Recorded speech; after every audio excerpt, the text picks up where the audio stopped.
OnePlus is gearing up to launch a bunch of new products in the Indian market next month. One of the highlight announcements is the upcoming Nord 3 smartphone.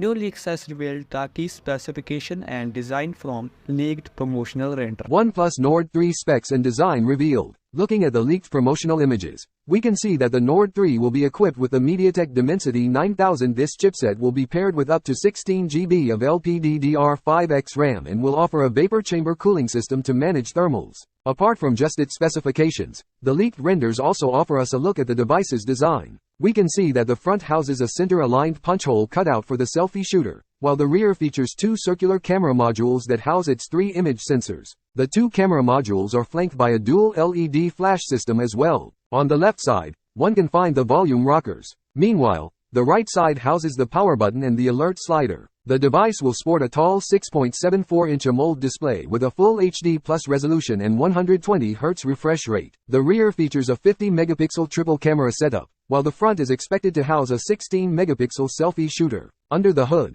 a large 5000 mAh battery pack might power this device, which could support 80-watt Super VOOC fast charging. These leaks were shared by known tipster Evan Blass, who shared the information on Twitter. Notably, the leaks also arrives mere days ahead of the company's launch event on July 5. During the event, OnePlus will even announce the new Nord CE3 and Nord Buds 2R as well.